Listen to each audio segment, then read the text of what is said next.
Hello everybody, welcome to Econometrics with Dr. Minhas. Today we will learn honest difference in differences.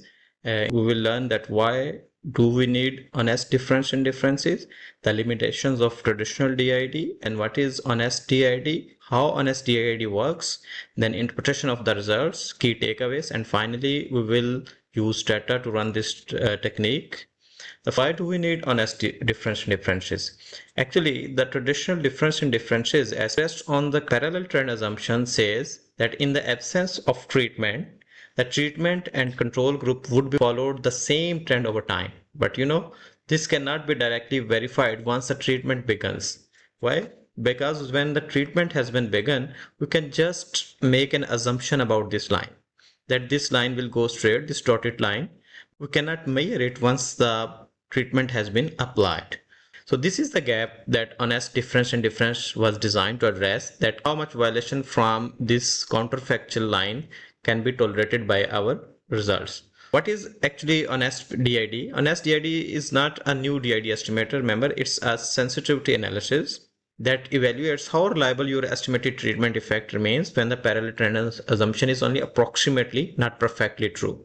The traditional DID will ask, is there a treatment effect? But what honest DID asks, would I still believe the treatment effect if the parallel trend assumption were only approximately true rather than the perfectly true? You can see the estimates of our traditional DID that parallel trends assumption before treatment, they are true, and after treatment they assume that the similar trend would be continued. We call it counterfactual, and we see that the difference between this counterfactual line and the actual line, it is a treatment effect.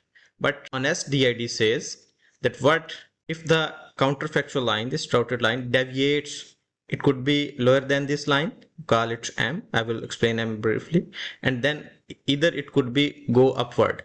So the assumed dotted line could deviate from its path. How much violation from this line could be tolerated means up to a certain limit our results would not be get biased, but if this violation is too much, our results could be biased and we cannot rely these results. For this purpose, M, as I have mentioned before, is a core indicator in honest DID. Parameter M controls how much deviation from parallel trends is permitted in the post-treatment period. This is the post-treatment period expressed relative to the largest pre-treatment discrepancies. If M is equal to 0, it means perfect parallel trends equivalent to the standard DID. If M is equal to 0, you see this line is perfectly the line we have already created, the dotted line. And if M is equal to 1, it means there are some sort of post-treatment violations. How much violations? The violations equal to the violations before treatment. As you can see, we have shown the exact parallel trends, but in the real data, exact parallel trends are rarely found. Sometimes this type of parallel trends, they are not 100% identical, but they are somehow, there are some sort of violation. If M is equal to 1, it states that the violation of post-treatment time is equal to the violations of pre-treatment time. And if M is greater than 1, it means the violation of post-treatment time are greater than the violations of pre-treatment time. And similarly, if M is equal to, let's suppose, 0.5, it means that the post-treatment violations are 50% of the violations that have been observed in the pre-treatment time. Honest DID asks, suppose the post-treatment trend could differ somewhat from the counterfactual trend, as we can see in this graph, how much this violation is acceptable or tolerable, and after that the results could be biased. Interpreting honest difference in differences results. As M increases, the point estimate stays fixed. Point estimate means we can say average treatment effect. Suppose the average treatment effect is 3.45. As M increases, the average treatment effect will remain same, but the confidence interval widens. What is confidence interval? Roughly saying that if our coefficient is 2.5 and our 95% confidence interval is 2 to 3.5, it means that if we repeatedly draw samples from the same population, our coefficient would remain between 2 to 3.5. Once the confidence interval is below 0, it means there are no effects, so our results are insignificant. The key question, at what value of m does the interval include 0? Once a lower bound of confidence intervals includes 0, it means our results are not significant. At that level of m, we can't trust our point estimations. Actually, HonestDiD is not going to change the point estimations. It is going to widen the confidence intervals as m increases. If m is equal to 0, 0.5 and n, and it is significant, it means the effect remains statistically significant even post-treatment violations are equal to the pre-treatment violations. 100% equal to the largest pre-treatment violations. And if m has been increased to 2, and which is the usually largest value, and the results become insignificant, it means the confidence interval now includes 0. Why? The conclusions are robust only if violations stay below twice the pre-treatment. You can say our post-treatment violations are 100% of what we have observed in the pre-treatment, then it is significant. And if our post-treatment violations have increased 200% of the pre-treatment violations, and it becomes insignificant, at this point our results would become insignificant and we cannot trust this point estimation. Here are some key takeaways from our theoretical part, that HonestDiD is not a replacement of DiD, rather it is a sensitivity analysis, and point estimate stays fixed. If we run HonestDiD, it will not change the point estimations, it will only widen the confidence interval as m score increases. And it is stronger, more transparent evidence because HonestDiD has become an essential robustness tool in modern applied econometrics and policy research. It is not going to replace the traditional DID, but it is going to examine that up to what limit we can tolerate the violations of parallel trend assumptions. Now we will open Stata and run HonestDiD. Before running honest difference in differences, one thing we should keep in mind that honest difference in differences is designed using event study regression estimate. For this purpose, first of all, I will import data. I will import data from my Excel spreadsheet. I have data in Excel format. Here is difference data, and then I will import first row as variable name, and okay. Here we can visualize the data. ID is my firm ID variable, and my data is from 2017 to 2014. Dependent variable is environment social governance score, ESG, and I have data for 50 firms. Among these 50 firms, 25 firms receive the policy intervention, while the next 25 firms are my control group. Control variables are size, leverage, return on assets, and board size. I can include any of these, and this is my industry categorization variable. Next, I will open my do file. If you have not installed the honest difference and differences before, first you will write ssc install HonestDiD. I have already installed this package. Next, we have to declare the data to be a panel data. My ID variable is ID, and then here is my time variable. Next, it's actually optional that we can check the HonestDiD plugin that either the correct version has been installed or not. In the next phase, we will generate a variable for our event study. I have named it relative year, rel year, and the variable is year minus 2021. Why I have minus 2021? Because the policy was implemented in 2021. So before the 2021 time period is pre-policy time period, and 21 to 24 is the post-policy time period. I will generate a variable name rel year. You can name it like event, or you can name it anything you prefer. Once I have generated the variable, you can see relative year, it's minus 4 for 2017, then minus 3, then minus 2, minus 1, and the policy year is 0, and after policy it is 1, 2, 3, and then again for each firm it's the same categorization. Next, I have to create leads and lags, because the time span before the policy implementation it actually leads, and the time span after the policy implementation is lag time. So I have to create a dummy variable for each time. For 2017, I will create lead 4 because it is 4 years before policy. Then 2018 is lead 3 years before policy.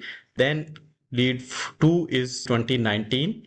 So it is 2 years before policy. Remember, you have to track this variable with your variable policy. What is your policy variable? It is 1 for the firms that have been received the treatment, and 0 that for the control firms. The whole formula is, first you have to generate a variable. Relative year is equal to minus 4 multiplied by the policy, and so on. I will generate these 3 variables at once. What it will do for 2017 it will be 1, and for other years it will be 0, and here for 2018 it will be 1, and for other years it would be 0, and similar. Remember that for 2020 we will not generate a variable because the year 2020 is exactly before the policy implementation. It is our time period to compare the results. So we will not use the year 2020. Whenever we run event study, the year before the event occurred becomes a point of comparison. Now we will create lags. For 2021, when the policy was implemented, it is lag 0, and after 1 year it is lag 1. 2022, 2023 is lag 2, and then 2024 is lag 3. I can generate variables by running this. If you see the data, we have generated these variables. First, we have generated the event variable, that is rel year, and then lead 4, lead 3, lead 2. We have omitted the lead 1, the year 2020, because it is the year for comparison. Then the policy was implemented in 2021, then 2022, 23, and 24. Next step, we have to run this event study regression. Remember, when we run the event study regression, we use xtreg command. We will use our dependent variable, then first our lead variables, and then our lag variables.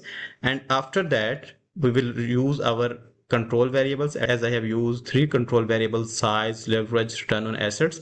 Then I.year fixed effects, and FE is for firm specific fixed effects. We are going to run the two-way fixed effects, where we will use also year control and firm specific control. We will run this regression. Here is the output. See, this is our dependent variable, the lead 4, which is actually 2017.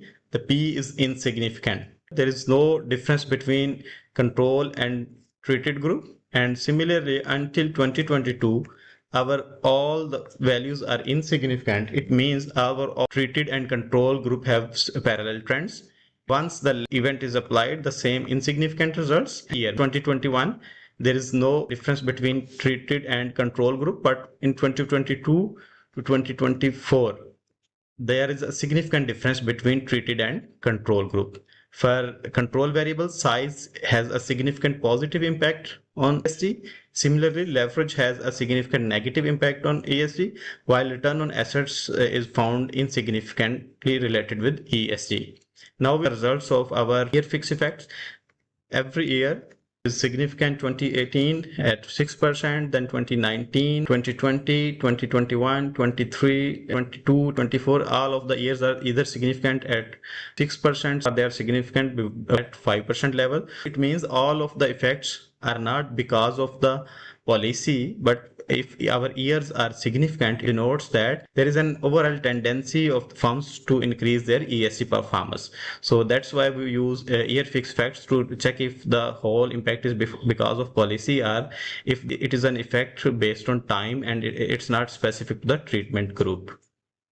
Once we run this command, the next we will run HonestDiD. Remember that when we run HonestDiD, it will only compare the results for our lag 0 period, for the treatment year period. If we check the impact for each year, we have to create a separate matrix for each year.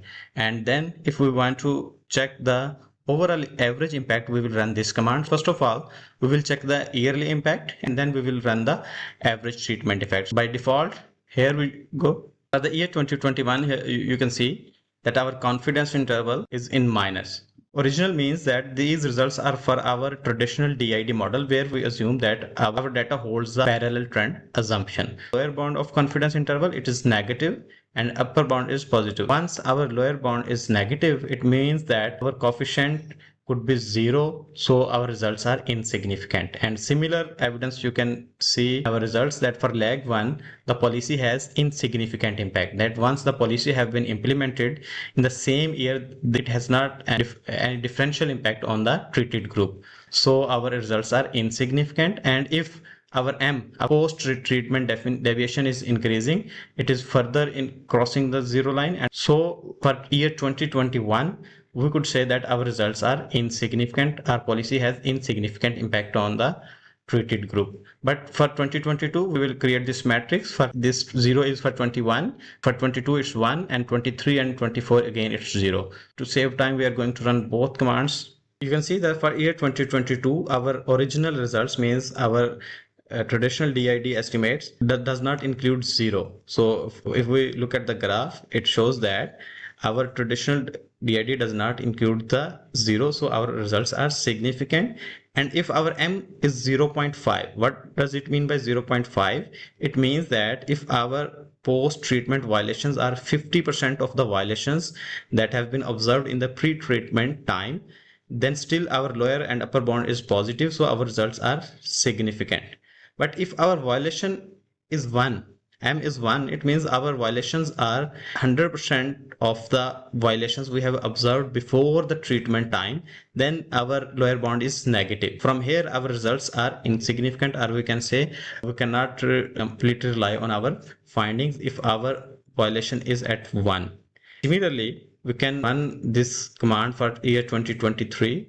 For this purpose, I will have to create a matrix where 2021, 2022 are 0, while 23 is 1. Then we will run this command. For 2023, again, our original results, a lower and upper bound does not include 0. And if the violation is 50% of the pre-treatment period, again, it's significant. But when violation increases to 1, it has become negative. And if our confidence interval includes negative, it could be 0 and our results would be insignificant. Remember that we have used 50%, 100%, 150% and 200%. Still, we can change this from here. We can use 0.5, 0.25, 0.5, 0.75 or any other percentages you would like to add. Similarly, we can run this command for 2024 and we can also export the graph. Finally, we will run the average effect across all post-treatment years. I will run this command. We have weighted 0.25, 0.25 to each year. So equal weightage method has been applied and we will run this command. Average treatment effect for all the 4 years is showing the similar outcome. The original traditional DID method, where we assume that our parallel trend assumption holds, the confidence interval is above 0. We can trust that our results are significant. For 50% violation, again, the lower bound does not include 0. We can trust that our results are reliable. But for 100% violation, our lower bound has become negative, so our results are not going to be significant. If we are examining the average treatment effect for this model, violation is up to 50%, we can rely the results of our DID model. But if violation increases, we cannot rely, our results would not be significant. Now we can change this command. Instead of 50%, we can write it 0.25, then 0.5, then 0.75, and then 1, 1.25, and then 1.5 and 2. We have narrowed down the difference between M values. You can see that at 20 to 25% violation, the lower bound is positive, and at 50% violation positive, but when it's 75% violation, our results are going to be insignificant. And similar trend visible over here, that up to 50%, 95% confidence interval is above 0. But if our violation has increased to 75% of what we have observed in the pre-treatment time, it has become negative, and it means our results are no more significant. This is how we can run honest difference in differences as a sensitivity analysis and can examine that up to what limit our DID model can tolerate the violations in our post-treatment time. Thank you for watching.